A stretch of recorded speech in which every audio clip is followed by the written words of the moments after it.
आप सभी का स्वागत है हमारे चैनल गौतम संदेश में। और आज हम मौजूद हैं बदायूं के दिल्ली पब्लिक स्कूल में। आज हम बात करेंगे प्रिंसिपल मैम से। और मैम, बहुत बहुत स्वागत है आपका हमारे चैनल गौतम संदेश में। सबसे पहले मैम, आपसे हम आपका नाम जानना चाहेंगे। मेरा नाम है चारुल अग्रवाल जी। मैम, बदायूं में दिल्ली पब्लिक स्कूल को शुरू हुए लगभग 1 साल होने आ रहा है। Yes. और अब सेशन भी नया शुरू हो रहा है, तो उसको लेकर के आपकी क्या तैयारियां हैं? हाँ, देखिए 1 साल जो हमारा निकला वो तो सभी जानते हैं ऑनलाइन सेशन था। तो हालांकि उसमें भी हमने स्कूल को ऑफलाइन के हिसाब से पूरी तरह तैयार कर लिया था। और अब चूँकि हमें बड़ी उम्मीद है कि शायद ऑफलाइन ही स्कूल स्टार्ट होगा अप्रैल में, तो हमारी सारी तैयारियां हैं, हम बस बच्चों का वेट कर रहे हैं। और हमने प्लान किया है कि 31 को हम रिज़ल्ट दे दें और फिर 5 अप्रैल से हम नया सेशन स्टार्ट करें, क्योंकि second April is a holiday और फिर संडे भी है बीच में, तो 5 अप्रैल से न्यू सेशन ऑफलाइन शुरू करेंगे। उसके लिए हमने सारी तैयारियां कर ली हैं एंड हम बहुत उम्मीद से इंतज़ार कर रहे हैं बच्चों। मैम, आप शिक्षा के क्षेत्र में कितने वर्षों से काम कर रहे हैं? ये मेरा 27वां वर्ष है। ओके। और जिसमें एक ऑनलाइन एक्सपीरियंस हो गया है मुझे। जी। और मेरा जितना अनुभव है वो दिल्ली पब्लिक स्कूल्स में ही है। मेरी entire service is associated with Delhi public schools. Ma'am, Budaun में ऑलरेडी इतने सारे स्कूल चल रहे हैं जो कि सीबीएसई के भी हैं, हिंदी मीडियम भी हैं, तो दिल्ली पब्लिक स्कूल यहाँ पर खोलने को लेकर के आपका क्या मोटिव है? देखिए, हमें एक चीज़ तो है कि दिल्ली पब्लिक स्कूल्स अपने आप में एक क्वालिटी मेंटेन करते हैं। इंटरनेशनल ब्रांड होने की वजह से हमें एक बहुत हाई स्टैंडर्ड मेंटेन करना होता है। तो हमें पेरेंट्स भी इसमें कुछ हद तक हम उनके शुक्रगुजार होंगे कि उन्होंने भी चाहा था कि कोई एक ऐसा ब्रांड बदायूं में आ जाए जो इंटरनेशनल हो और उसी तरह के स्टैंडर्ड्स मेंटेन करता हो।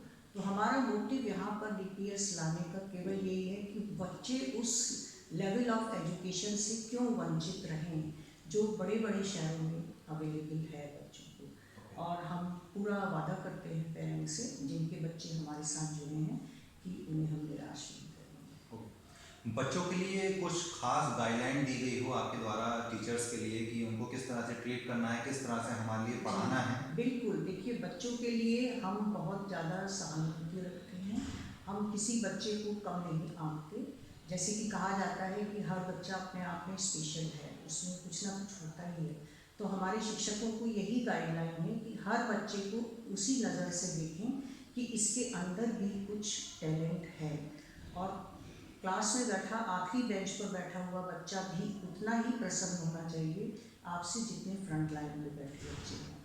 और टीचर्स को दूसरी गाइडलाइन ये है कि क्योंकि बच्चे थोड़े शैतान होते हैं और वे तो बचपन है, इसमें शैतानी नहीं करेंगे तो कब करेंगे, तो कॉर्पोरल पनिशमेंट की कभी सोचें नहीं। उनको प्यार से, और वो ये कहते हैं ना, बी फर्म एंड पोलाइट, कि जो मैं कह रही हूँ वो करना है आपको, पोलाइटली आप समझा सकते हैं। और ये हमारी दूसरी गाइडलाइन। बच्चों की सुरक्षा को लेकर के स्कूल में क्या इंतजाम है? देखिए, बच्चा जैसे कहते हैं एक एक्सटेंडेड फैमिली हो जाती है बच्चे के लिए। वो अपने घर से निकलकर स्कूल में ही आकर सबसे ज़्यादा टाइम व्यतीत करता है। तो स्कूल स्टार्ट करने से पहले स्कूलों को सबसे पहले ये इंश्योर करना होता है कि बच्चे पूरी तरह से सुरक्षित हैं, चाहे वो सीढ़ियों से चढ़ रहे हों, उतर रहे हों, वहाँ भी पूरी सुरक्षा। और क्लासरूम में हो तो वहाँ पूरी सुरक्षा, फर्नीचर क्वालिटी ऐसी होनी चाहिए जो बच्चों को हर्ट ना करे। और जितने इलेक्ट्रिकल फिक्सचर्स होते हैं वो ऐसे होने चाहिए कि बच्चे उनसे छेड़छाड़ ना करें, क्योंकि कुछ शैतानी में बच्चे ऐसा कर सकते हैं कि उन्हें करंट लग जाए। उसके अलावा कुछ ऐसी, देखिए, नेचुरल कैलेमिटीज़ भी होती हैं, जैसे आज कोई आ जाए तो उसके लिए स्कूल बिल्डिंग ऐसे बनाई जाती है कि उसमें मल्टीपल एंट्री एग्जिट का अरेंजमेंट हो, जिससे कि इमीडिएट 1 मिनट के अंदर बिल्डिंग को वैकेट किया जा सके। उसके लिए मॉक ड्रिल्स भी कराई जाती हैं, क्योंकि हमारा पहला सेशन तो ऑनलाइन हो गया, अदरवाइज़ हमारे बच्चे ट्रेन हो चुके होते अब तक। अब हम जैसे ही बच्चे आएंगे तो 15 दिन के अंदर एक मॉक ड्रिल जरूर कराएंगे। उसके अलावा फायर सेफ्टी का पूरा इंतजाम है हमारे यहाँ, और फायर सेफ्टी में भी बिल्डिंग वैकेट करानी पड़ती है, तो वो सब हम बच्चों को सिखाएंगे। और अगर हमारे यहाँ कैंटीन बन रही है, जब पूरी बन जाएगी तब वहाँ हम फूड क्वालिटी का भी ध्यान रखेंगे कि बच्चे उससे बीमार ना पड़ें। और ये कुछ बातें हैं। मैम, पेरेंट्स के लिए कोई खास मैसेज? जी, पेरेंट्स के लिए देखिए, वो सभी जानते हैं एक सबसे इम्पॉर्टेंट मैसेज होता है कि बच्चों को क्वालिटी टाइम दें, जो कि आजकल बच्चों को अवेलेबल नहीं हो रहा है, खासकर उस केस में जहाँ माता पिता दोनों वर्किंग हैं। तो उस केस में माता पिता बच्चे को उसकी पसंद की चीज़ें दिलाकर या इस तरह से संतुष्ट रखना चाहते हैं, जो एक गलत धारणा है। बच्चे के साथ बैठे, उसकी बातों में रुचि लें, उससे पूछें कि उसने आज स्कूल में क्या किया, क्या सीखा। तो ये छोटी छोटी बातें बच्चे के ऊपर बहुत प्रभाव डालती हैं। वो माता पिता का आदर करते हैं और घर से ही देखिए, डिसिप्लिन भी घर से ही स्टार्ट होता है। तो माता पिता को थोड़ा बच्चों को डिसिप्लिन में भी रखना चाहिए और शिक्षकों का आदर करना सिखाएं।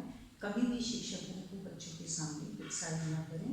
और बस यही छोटी सी हमारी डिमांड है पेरेंट्स से, बाकी हम बच्चों को साथ देने की कोशिश करें। मैम, अपने स्कूल में जो स्टाफ है उसको अपॉइंटमेंट के लिए आपके द्वारा क्या विशेष किया जाता है जिससे कि हमारी जो क्वालिटी है अदर स्कूल से बेस्ट है? हाँ, देखिए, किसी स्कूल से बेहतर होने के लिए जो सबसे इम्पॉर्टेंट चीज़ है वो है शिक्षा। आप कैसा शिक्षा दे रहे हैं बच्चों को, क्योंकि इसको को करिकुलर एक्टिविटीज़ से कोई स्कूल बड़ा नहीं बनता, हालांकि उसकी इम्पोर्टेंस डेवलपमेंट में अलग है।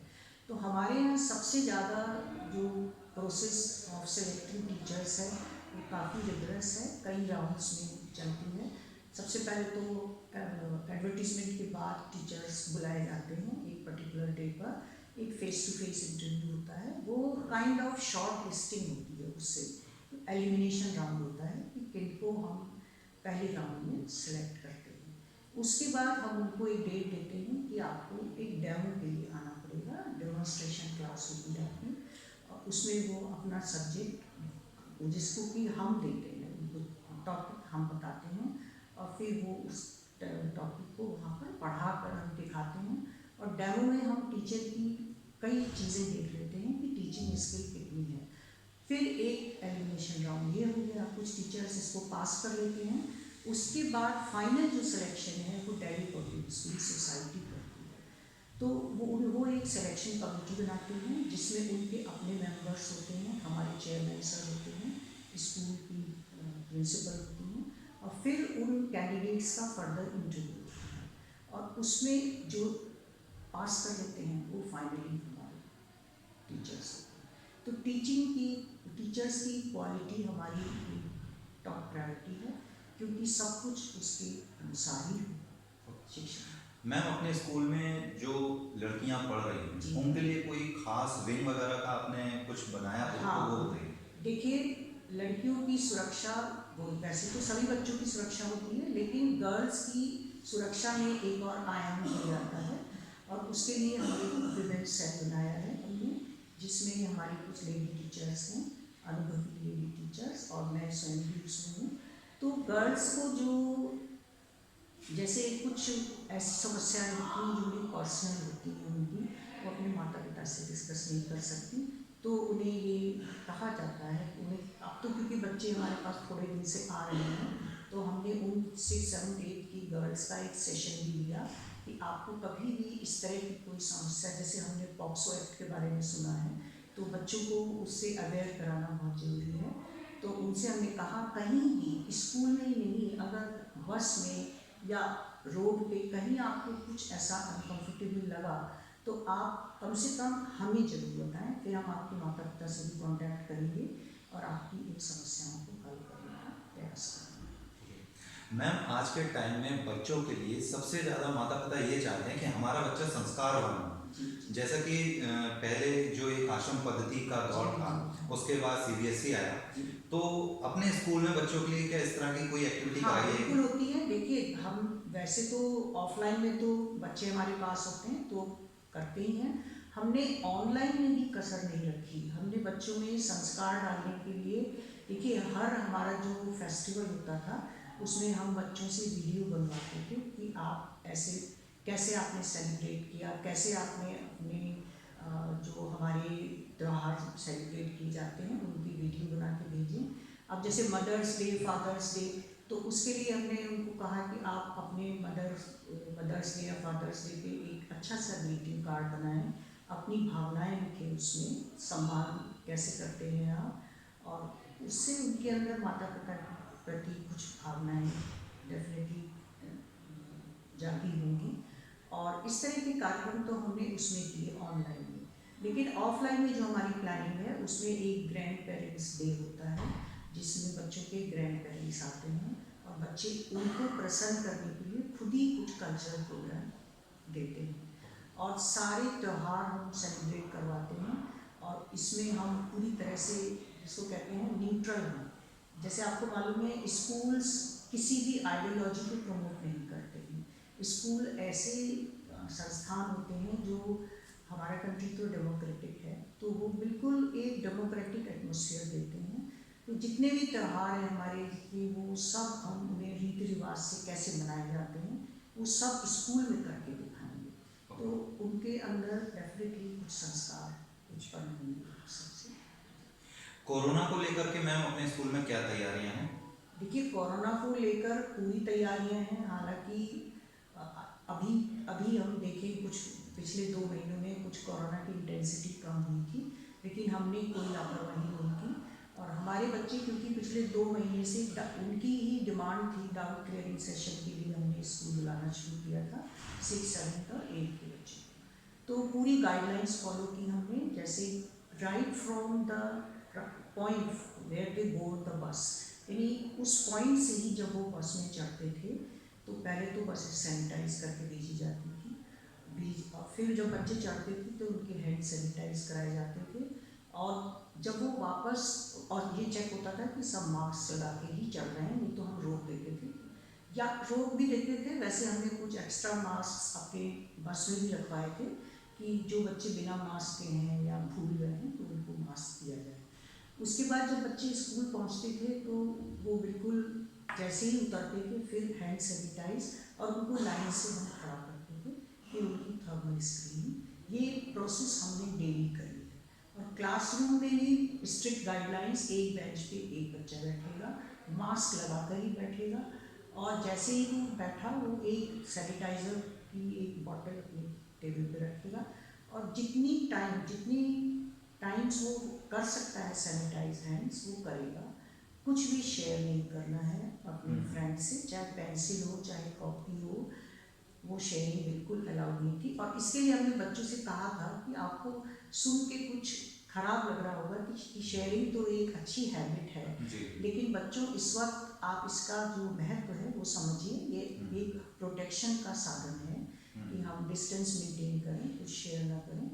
और इस तरह हमने, देखिए, हम विल थैंक गॉड कि हमारे किसी बच्चे को कोई तकलीफ नहीं हुई, और आज आखिरी दिन था, आज बच्चों को होली का अवकाश दे दिया गया है। और ओके मैम, न्यू सेशन में जब हमारा स्कूल ओपन होगा तो उसके लिए आप बदायूं जिले के जितने भी लोग हैं और जो बच्चे एडमिशन लेने के लिए आएंगे उनके लिए कोई खास मैसेज? हाँ बिल्कुल, बच्चों से ये मैसेज है कि अभी पहली बात कि अभी हम कोविड गाइडलाइंस में ढील नहीं डालेंगे। स्कूल अगर खुल गए तो बच्चों को हम फॉलो करवाएंगे गाइडलाइंस पूरी तरह, और अभी फ़िलहाल तो ये इंस्ट्रक्शन है, बाकी डिसिप्लिन वगैरह तो सब